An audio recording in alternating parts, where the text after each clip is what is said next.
Fala turma, professor Vitor Vieira aqui com você. Satisfação enorme ter aqui a sua companhia. Eu quero conversar aqui com vocês hoje acerca da discursiva do CNU. Nós vamos focar aqui no bloco 2, mas, já adianto, né? Quem chegou aqui, opa, cheguei de paraquedas, vixe, é só bloco 2, vou sair, calma. Essa parte inicial é uma parte geral que pode ser aplicada ali a outros blocos. Por quê? Porque eu vou trazer para vocês aqui hoje, minha missão, trazer algumas dicas para você tirar nota máxima na prova discursiva, apontar temas quentes específicos aqui sim para o bloco 2. Então, como tirar nota máxima na discursiva? Quais são os temas ali que você vai precisar estudar, se dedicar? Temas ali que você tem que ter uma atenção especial para essa prova, até porque lembra, pelo amor de Deus, quando a gente fala de prova objetiva, o que é que você faz para treinar para a prova objetiva? Você resolve um monte de questão, né? Quando a gente fala da prova discursiva, o que é que você tem que fazer? Você também tem que resolver questão, não adianta, não dá para chegar no dia da prova sem treinar, sem escrever, sem nem saber quanto tempo você leva para fazer uma questão dessa. Isso precisa ser amplamente treinado, massa, tranquilidade. Vamos nessa. Então eu quero trazer aqui primeiro, como tirar a nota máxima na discursiva. Como é que eu tiro nota máxima na discursiva? Eu não tô nem falando do que é que eu tenho que fazer, eu tô falando de que nota máxima é essa. Eu preciso conhecer a pontuação, eu preciso conhecer o que é que o edital me traz acerca dessa pontuação, ou seja, qual é a nota máxima, o que é que eu preciso fazer para tirar. Vamos começar por essa análise base. Então, o que é que o edital me diz? Que para os cargos de nível superior, a prova discursiva será composta por duas questões, valendo 22,5 pontos cada. Ou seja, eu tenho duas questões e essas duas questões vão valer as duas juntas 45 pontos. É muito ponto, tá? É muito ponto se você pensar lá na nota final. E mais, você pensar na nota final considerando que é muito, não seria nada absurdo você ter alguém fazendo 45 pontos, 40 pontos. Por quê? Porque vamos lá, são provas em até 30 linhas, ou seja, o máximo de 30 linhas. E a avaliação, quero saber como é que vai ser avaliado. Então eu já sei que eu vou ter 22 pontos e meio para cada questão, no total 45 pontos, certo? Como é que isso vai ser avaliado? Dois aspectos. Primeiro, conhecimentos específicos. Domínio do conhecimento específico, 50%. Ou seja, é uma questão conteúdo. É uma questão de conteúdo. Por outro lado, eu tenho 50% para o uso da língua portuguesa. Ou seja, aqui dentro eu tenho uma questão de estrutura. Então, metade da tua prova não é que você escreve. Metade da tua prova, como você escreve. E isso é fundamental. Porque eu sabendo disso, uma boa estruturação do meu texto já me garante a chance de atuação maior. Um bom uso da língua portuguesa já me garante a chance de ter uma atuação maior.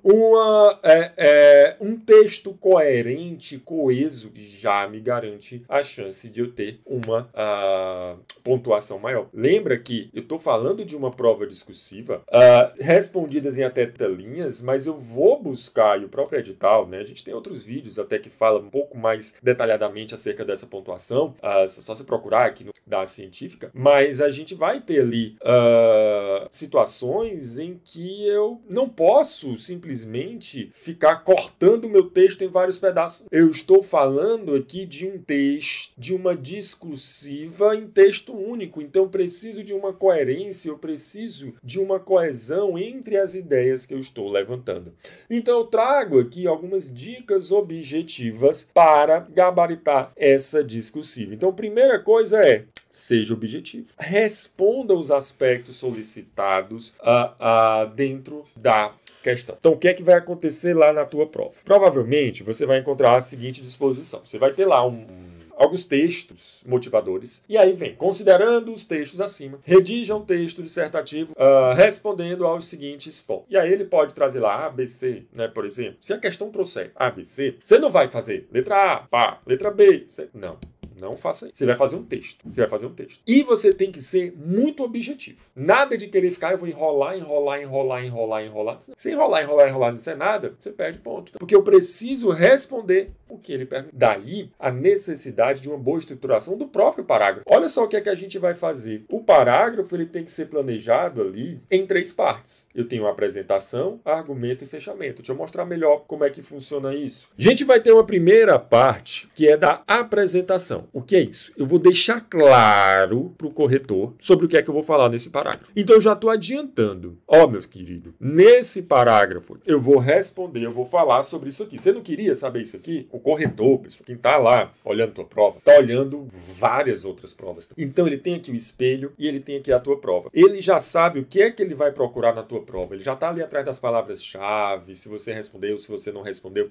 Então deixe claro para ele no parágrafo o que é que ele está buscando. Eu, quando eu vou corrigir alguns simulados e tudo, eu tenho algumas redações que olha, você até falou, mas demorou tanto para eu buscar onde é que estava aquele no texto. O corretor não vai ter essa paciência, não. Então já mostra para ele sobre o que é que você está falando. Já mostra para ele o assunto que você está tratando. Então, o que é que a gente vai ter? Olha esse exemplo aqui, ó. Lá no enunciado, ele está querendo saber o que é o poder de polícia lá do direito administrativo, tá? Polícia administrativa.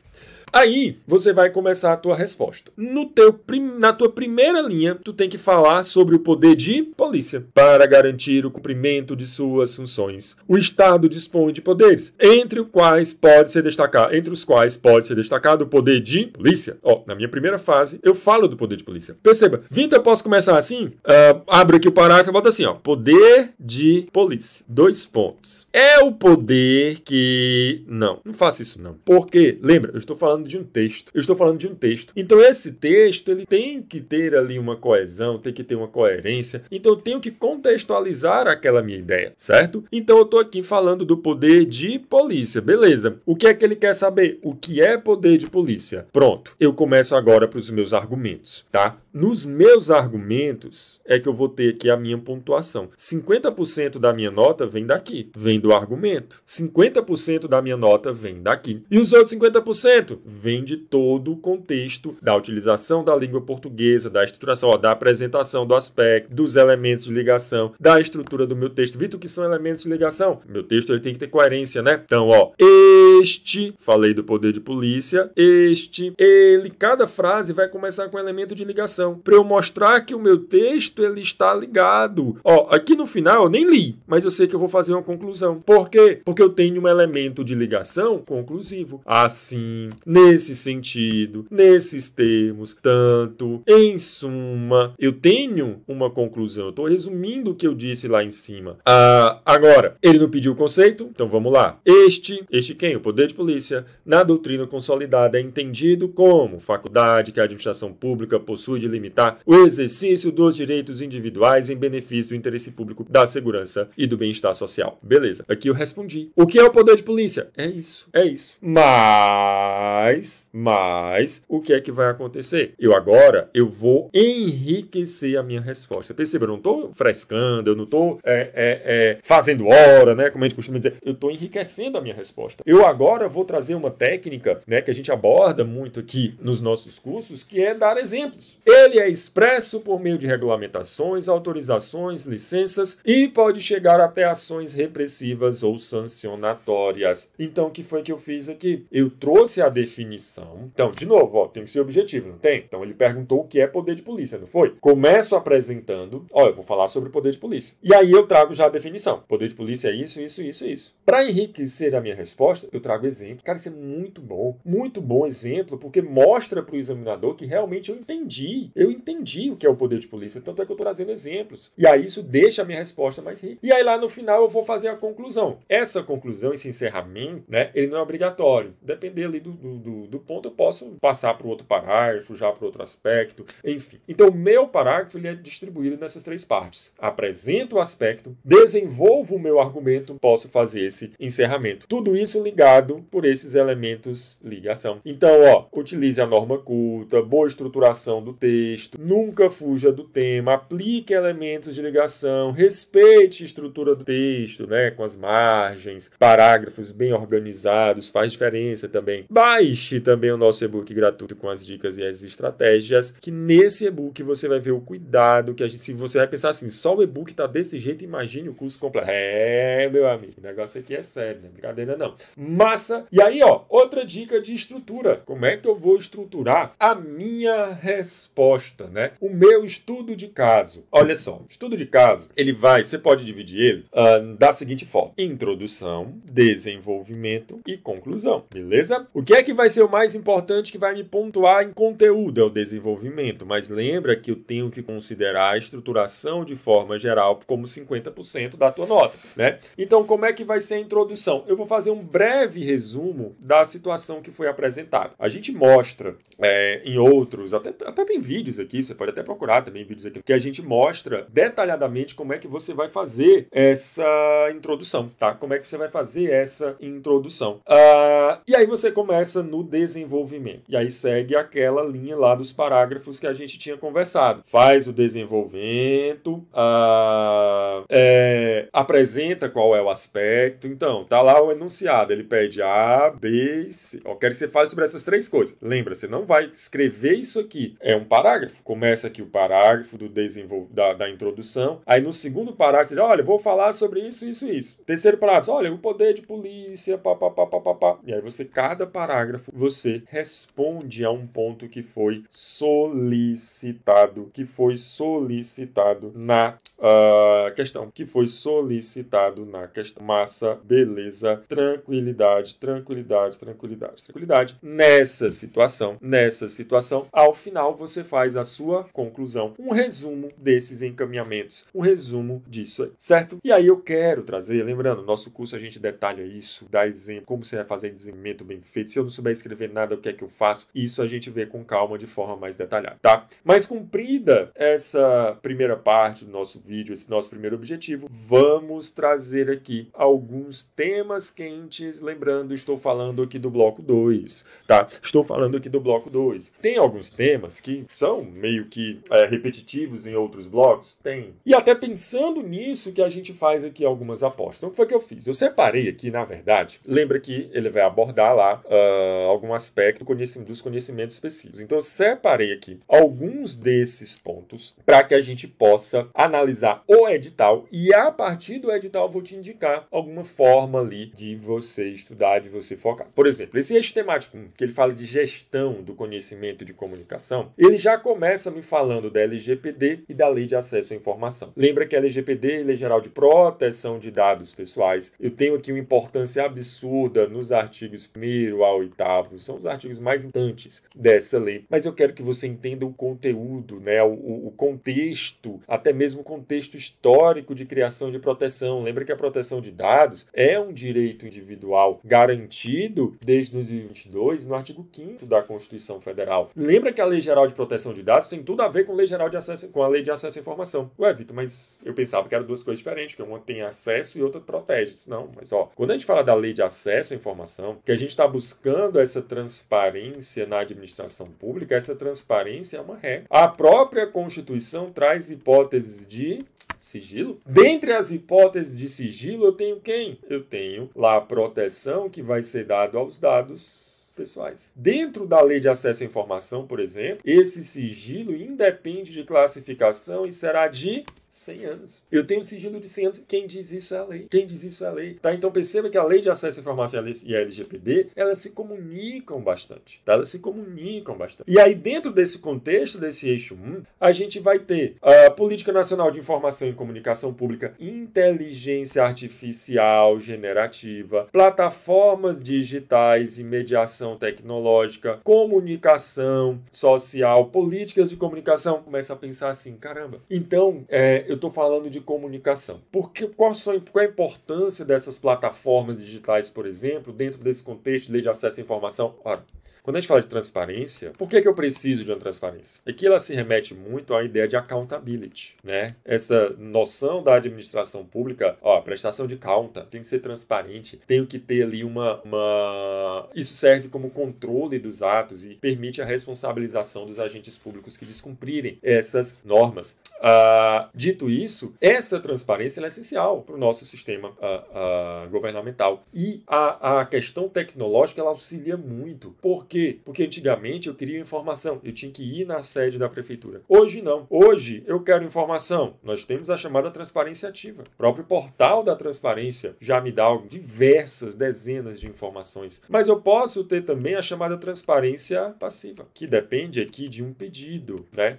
De um interessado. Ou seja, eu posso utilizar essas plataformas digitais para fins de divulgação de informação com base na Lei de Acesso à Informação? Deve. A própria Lei de Acesso à Informação obriga a divulgação de alguns tópicos na rede mundial de computadores. Tá? Então é um dever. E quanto mais possibilidades eu crio, quanto mais sistemas tecnológicos eu tenho, mais eu tenho que utilizar essa tecnologia a favor disso. Por outro lado, eu tenho que proteger também essas informações pessoais. Por quê? Porque por mais que eu tenha um acesso, vamos imaginar o seguinte, eu penso aí também na inteligência artificial. Ora, eu posso utilizar ali um atendente, né, de inteligência artificial para fins de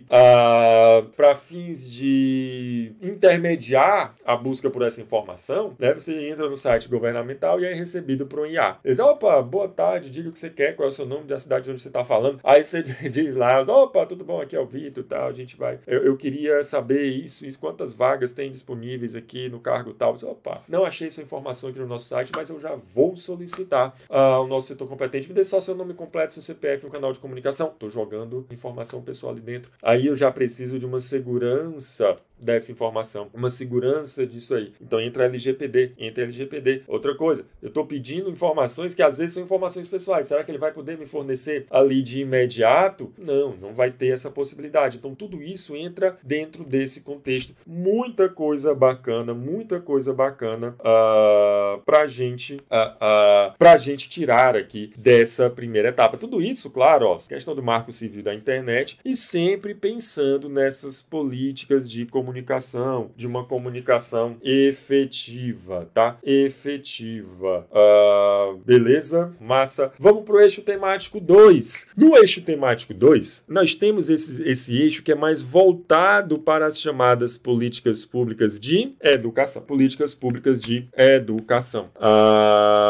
Então, nessa situação, a gente vai ter aqui, primeiro, aquelas normas educacionais, né, mais rígidas, mais conhecidas, né, mais tradicionais e tudo. Destaque, né, a esse decreto, 1245, que é uma novidade, porque fala de política de educação à distância, toda aquela questão tecnológica que a gente sempre tem aqui, vale também para isso, né? Novas tecnologias, ou seja, quais são os requisitos, quais são as modalidades que eu posso ter aqui, essa educação à distância, como é que eu vou controlar, tudo isso eu preciso entender, e aí como é um ponto novo, como é novidade, eu acho que é algo que vale a pena ser colocado, né?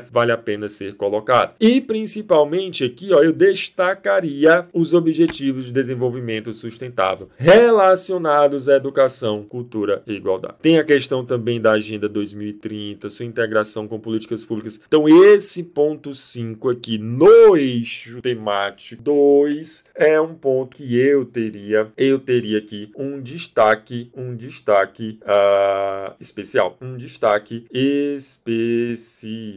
Certo? Beleza? Massa. E no eixo 3, Vitor? No eixo 3, a gente já entra em políticas públicas relacionadas à cultura. É importante eu conhecer aqui os instrumentos. Destaco aqui, cultura como direito fundamental. Então, saiba discorrer sobre isso, tá? Isso aqui pode te dar os importantíssimos. Cultura na Constituição Federal, por exemplo. Como é que isso se aplica? Relação cultura-educação, né? Relação da cultura-educação, para você ligar aqui esses dois tópicos, né? Importantes aqui dessa parte de conhecimentos específicos e tudo mais, certo?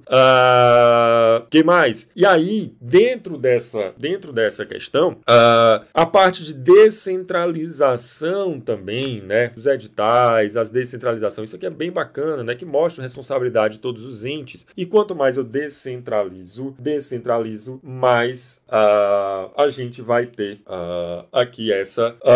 né? vai atingir mais pessoas e ter aqui efetividade. Aí lá no eixo 4, a gente já entra mais para uma parte de pesquisa, né? né? Aqui também aquelas abordagens vocês já estão acostumados, né? Abordagem quantitativa, qualitativa, abordagem mista, enfim, ciclo de pesquisa. Aqui já é uma parte mais técnica mesmo.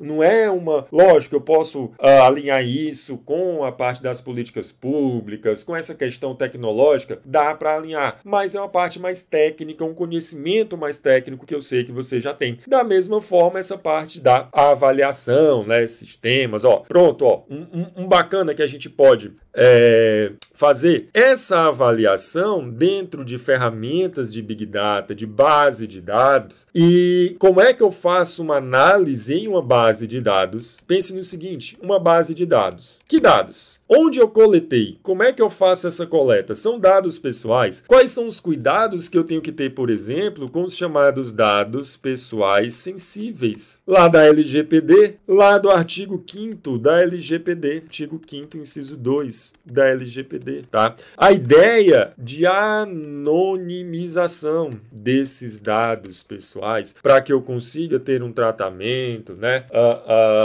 Dentro dessa ideia da pesquisa também, está muito ligado à pesquisa, à avaliação, para que eu tenha aí um tratamento sem ofender aquilo ali. Então, perceba, a gente tem muito aqui que pensar, não só naquele tema muito fechado, mas, caramba, como é que eu ligo aquele eixo 1, como é que eu posso cobrar? Lembra, são 2 questões, 5 eixos. Como é que eu posso cobrar aqui a maior parte desse conteúdo? Eu posso fazer uma questão envolvendo dados, envolvendo essa proteção de dados, pesquisas, avaliação. Isso é muito comum lá na LGPD, a gente falar sobre essa questão da pesquisa, de anonimização de dados, métodos que poderão ser utilizados, enfim, já tenho como fazer uma abordagem aí envolvendo pontos. Então são tópicos que a gente precisa uma atenção especial. Maravilha, pessoal, fico à disposição de vocês, qualquer dúvida, pode entrar em contato, né, alguma dica, sugestão. Lembra que nós temos preparatórios específicos de cada bloco, com discussão dos critérios, apostas, estratégia de estruturação, como a gente já falou, só que de uma forma bem detalhada, né, o que é que o corretor busca no texto, exemplos contextualizados, palavras-chave, como é que eu respondo sem saber de nada, até isso a gente se preocupou aqui, tem módulos específicos para você conseguir desenvolver um bom texto, questões inéditas, tudo isso em PDF e em videoaula, PDF para quem é do PDF, videoaula para quem é da videoaula. Maravilha, turma, tranquilidade, era isso então que eu tinha para trazer para vocês aqui hoje. Espero que tenha sido um encontro produtivo, fico à disposição de vocês, até uma próxima oportunidade.